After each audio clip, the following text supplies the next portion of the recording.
masyado kang atat. Aba dapat? Binayaran na kita? Hindi ako papayag na hindi ako nakakuha sa'yo ng impormasyon. Ayusin mo nga ang trabaho mo. Ilang araw na ako nagbabantay dun eh. Nararamdaman ko, pupunta si Helen doon. Si Chang ho. Aba nako. Bihira na umuwi dito eh. Busy sa club yun eh. Alam mo, dito sa bahay, si Paula na nasusunod. Kasi mas malaki ang kita niya kaysa sa amin. Naawa nga ako sa batang yan eh. Nag-aaral sa araw, nagtatrabaho sa gabi. Mukhang malaki na ang pinagbago niya. Oo. Malaki na nga pinagbago ko. Gusto ko lang ayusin to. Wala namang kailangan ayusin eh! Mula nung iniwan mo kami, kinalimutan. Hindi ko kayo kinalimutan. Sinungaling! Ito yung mga sulat ko sa inyo noon. Hindi ko alam kung bakit hindi nakakarating sa inyo. Malamang si Ruby ang may kagagawan kung bakit hindi nakakarating sa atin ang sulat. Hindi ko kayo makakalimutan dahil pamilya ko kayo. May nahanap ka? Wala naman. I'm just making sure na kung wala ibang tao na dito. From now on, I will be handling the studio with you. Go! Ako hindi pipiling to. Oh, dali. Pakidala, dali. Ano nangyari? Ano nangyari sa anak ko? Doktor, ano nangyari? Ang ginagawa ng mga gamit ko dito. Manaloko ka! Paula! Tumigil ka! Tumigil ka! Tumigil ka kayo! Manaloko ka! Tama na! Yan ako mo pagsabihan mo! Wala naman ako ginagawa masama! Anong wala? Tinigil mo ang mga sulat na dapat kong tanggapin galing sa ate ko! Wala akong alam sa sinasabi mo.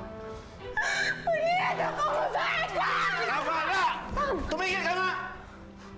Matagal na palang sumusulat sa amin si Helen. Bakit hindi nakakarating sa amin? Hindi ko alam ang sinasabi niyo! Wala akong alam sa mga sulat na yan! Sinungaling! Noon pa lang gusto mo nang sirain ang pamilya namin. Pinaniwala mo ako na kinalimutan na ako ni ate. Ilang taon kong dinala yung sakit na hindi ko dapat dalhin. Ikaw! Ikaw yung dahilan ng yan! Yan ako! Alam mo yan! Tumigil ka! Sige! Ako na! Ako na ang masama! Pagkatapos kong ayusin ang mga buhay ninyo, mga walang utang na loob, itong igaganti niyo sa akin! Tumahimik ka! Oy! Ilang taon mo nang minanipula ang buhay namin, ha? Kaya pwede ba? Tigilan mo na kami! Umalis ka na! Umalis ka na!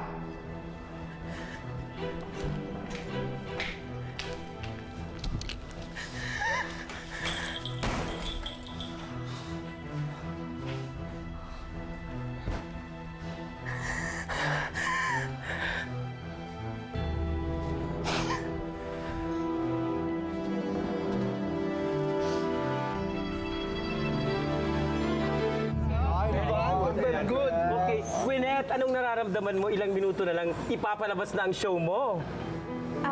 Well, I'm feeling so excited at saka kinakabahan din. Hindi ko maintindihan yung nararamdaman ko. Mahanap na kaya yung anak mo, Gwyneth, dahil sa show na to? Well, that's what I'm hoping for and praying for. Start the show. Malapit na mag-start! Ay, malapit na ba? Wala na tayo dito. Okay, panoodin na natin. Tingnan nga natin. Ay! Ganda!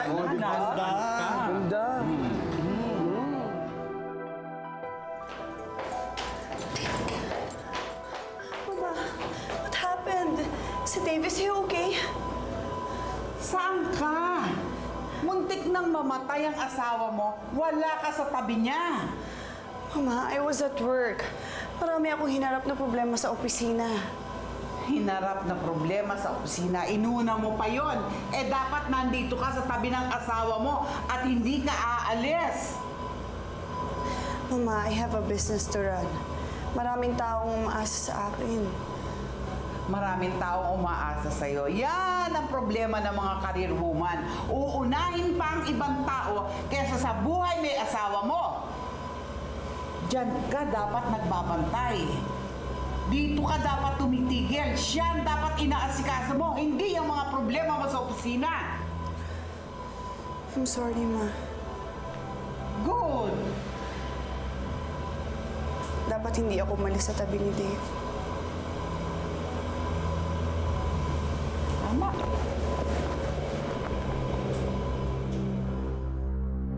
Samahan ninyo akong lahat sa paghahanap sa aking anak. Nasaan ka na, little star? Why are you watching that? I'm fascinated with this woman. Look at her. She's announcing her life in Philippine television. What a soap opera. I'm enjoying it. Nasaan ka na, little star?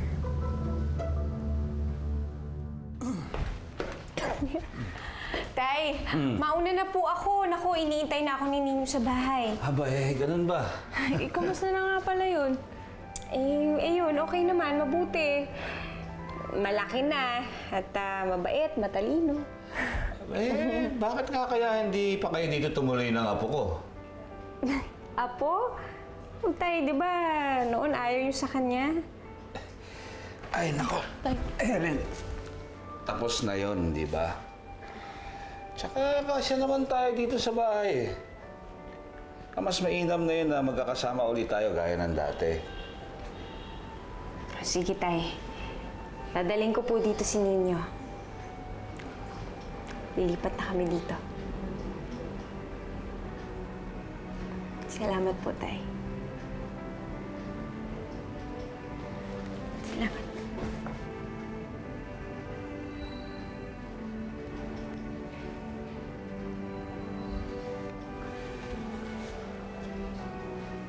Salamat din anak at hinanap mo kami.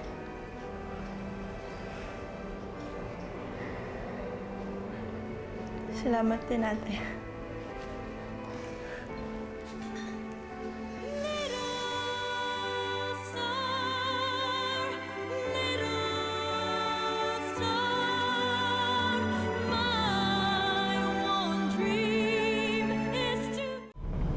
Hindi lang siya kabit, nang aagaw pa ng bata. From what I've learned, inayawan ni Gwyneth ang bata. Kaya inako siya ni Helen. Bakit? Ayaw masira ni Gwyneth ang career niya. She was on top. So she gave up her own baby until malaos siya. Now she's trying to revive her career with that cheap TV show.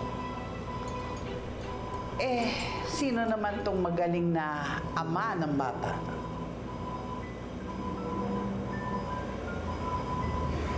Si Dave. What? Si Dave? Nakabuntis na? May kabit pa? Gwyneth flirted with Dave. Kasalanan ko to eh. Kasalanan ko. Kung di ko siya iniwan, hindi mangyayari ang bagay na to. Ako ang dapat sisihin eh. Alam niyo, Ma, pareho tayo. I blame myself sa nangyari. All the time. Pero na-realize ko, wala kay Dave ang problema eh. Nasa kanila. Dahil sila ang lumalapit sa asawa ko. Kaya sila ang inaaway ko ngayon. Saan ang bata? Apo ko rin yun. Hawak siya ni Helen.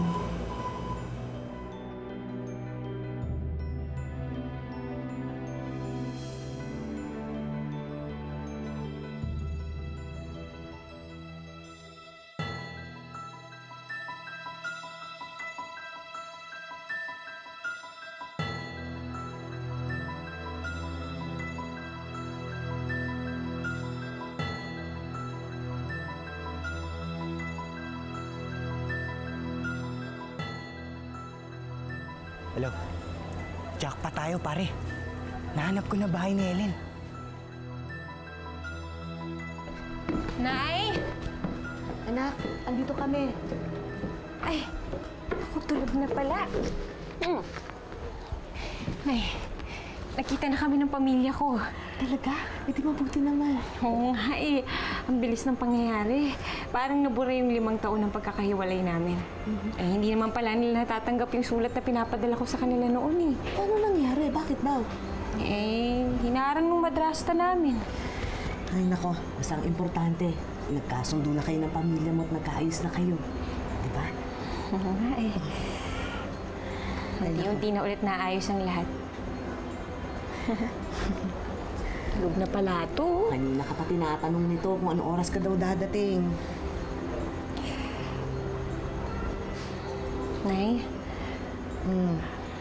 magagalit po ba kayo kapag doon na kami kila tatay tumira?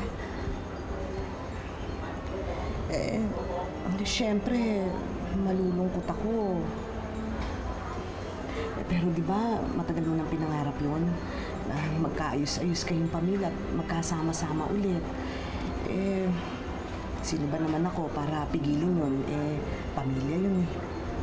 Pamilya naman mo namin kayo eh. Sumama na lang kaya kayo sa amin. Naku, tama na, huwag mo na ako intindihin. Okay lang ako. Dadalaw-dalaw na lang ako sa inyo. Saka, babalik muna ako sa Punta Vedra. Hindi pa naman nabibenta yung bahay ko doon eh. Salamat po, Nay. Maraming po salamat sa lahat-lahat. Kaya ngayon, may ipapakita ko sa inyong litrato.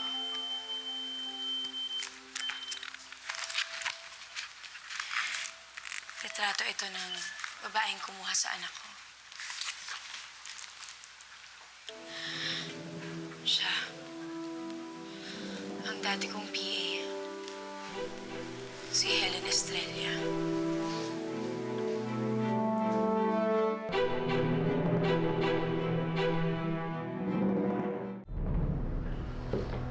Desperada na talaga yung mag-inang niya makita si Ninyo. Gaya nga ng kinakatakot natin, di gagamitin na naman ng Gwyneth ngayon si Nino para iangat yung karir niya. Bago nila ako maunahan, siguro dapat sabihin ko na kay Ninyo yung totoo, Nay. Ano ka ba? Bakit mo naman kailangan guluhin pa yung isip ng bata? Kailangan niya nang malaman ng totoo. Nakalabas na lahat ng sikreto eh. Si Dave, alam niya na si Ninyo ang tunay niyang anak. Si Gwyneth naman, sinabi niya na sa lahat ng tao na may anak siya. Ako na lang may tinatago na eh. Kailan mo naman balak sabihin sa bata yan? Hindi ko alam.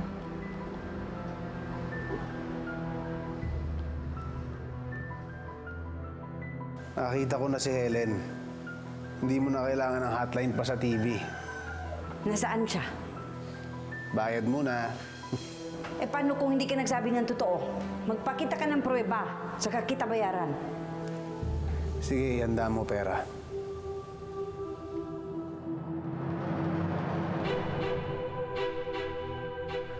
Alis po ulit tayo dito. Ay, hindi ako kasama. Kayo lang. Doon na kayo kala Lolo Hinermo. Sino po kasama ng tito? Huwag mo akong intindihin. Marami akong makakasama dito. Nandito pang tita Presi mo. Di bale, Lola Ge, para hindi niyo ako mamiss, dadalawin ko po kayo minsan. Mabuti naman. Pero huwag kang makulit doon, ha? Opo. Salamat po, Nay, ha?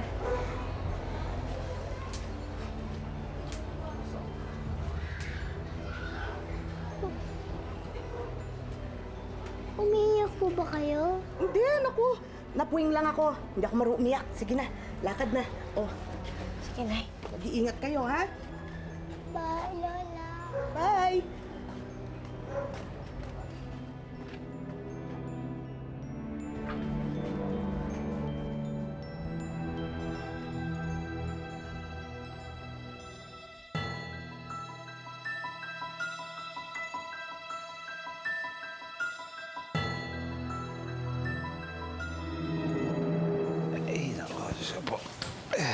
Ano?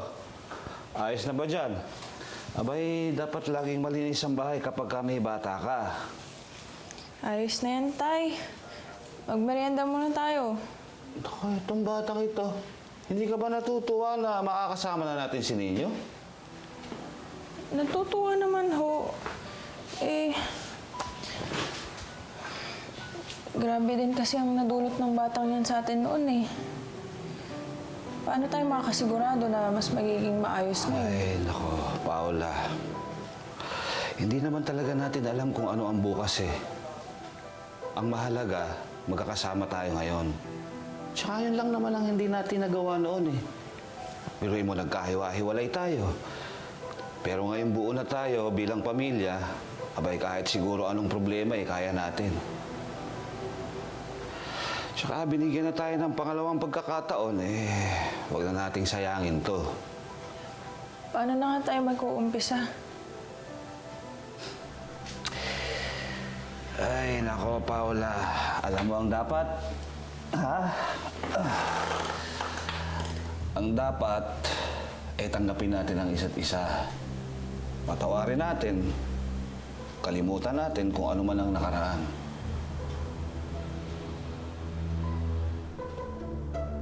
Sana ganun kadaling kalimutan ng kahapon.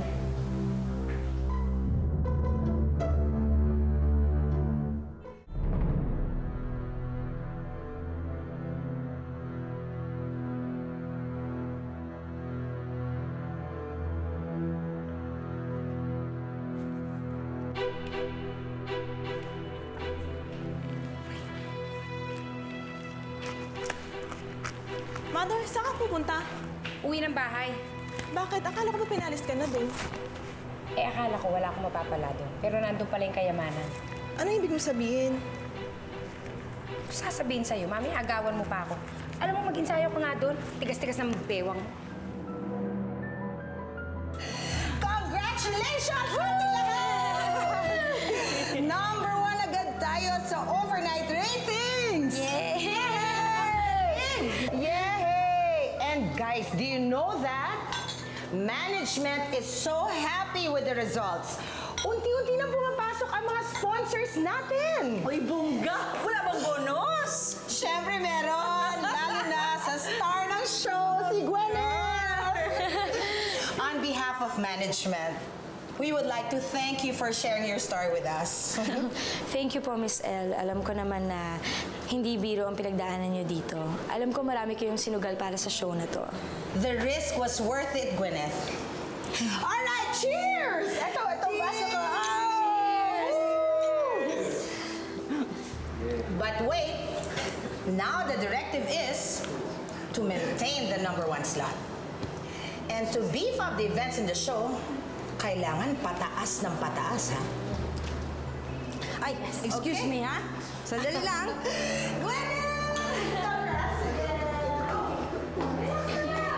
Hello? Awa ko na yung litrato ni Helen at nung bata. Papadala ko ba sa'yo? Naku, wag. Baka makita ka dito. Puntahan na lang kita dyan.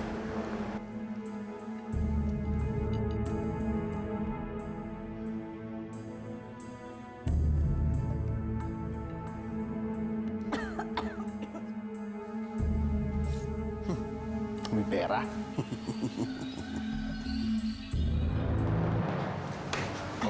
Pasok kayo. Okay. Oh. Oh, ayan. Siya ang Lola Hiner mo. Tapos, ito naman ang Ninang Paula mo. Kayo po ba yung nagtunda sa luneta, di ba? Sinumahan ko po si Nanay minsan doon para hanapin po kayo. Aba, talaga? Opo. Pwede niyo po ba ulit ako samahan doon sa luneta? Kasi po, gusto ko po ulit maglaro doon eh. Aba, oo naman. Ipapasyal kita. Halika, yakapin mo ako.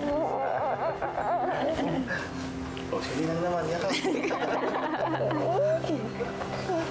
Sa lolo ulit. Ay, ipapasok lang muna namin sa kwarto itong mga gamit, ha? Isa pa. Pwede bang makiyakap?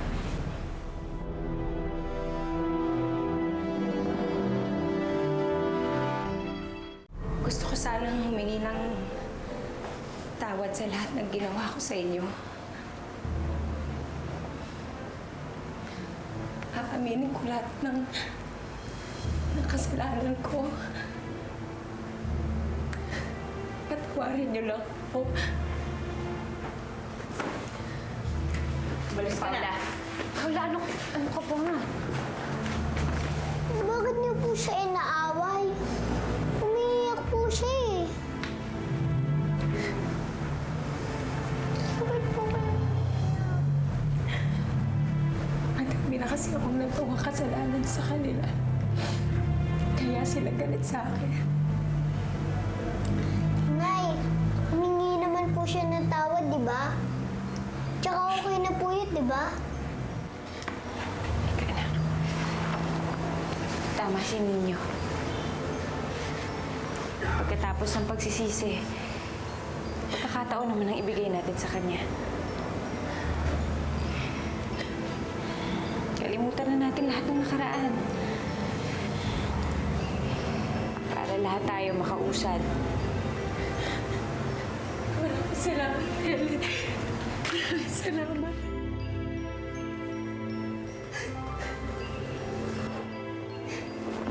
Huling pagkakataon na to, Ruby. Alam ko. Alam ko.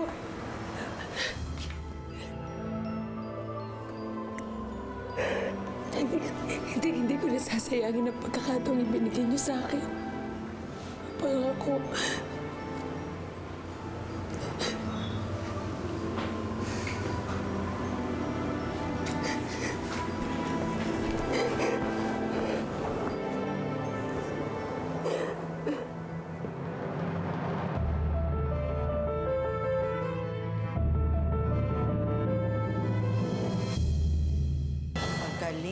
Magaling. Mayroon na kaming ipalabas. Saan ito? Litrato lang binayaran mo eh. Kilala kita. Pareho tayo na ugali. Huwag mo kong isahan. Wala naman akong karapatan tumanggi. Kung gusto nila makita si Ninyo, o di sige. Sabihin lang nila sa akin. Huwag lang siyang gagalawin ni Bianca. Si tatay at ate, kaya mong bilugin ang ulo. Ako hindi. Alam kong nagpapanggap ka lang. I don't like you, and you know that. Pero I don't like Gwyneth either. Hindi ka ba natatakot na hinahunting ka niya? Ay! Ano ito? Ano yan? Alam kong magagamit mo siya para mapalapit ulit sa asawa ko. So I'm giving her 10 million. Pwede na ba yun? Saan galing to? Alam ko kung saan mo matatagpuan ang anak mo at si Helen. Pwede ko ituro sa inyo kung nasaan sila mag-ina.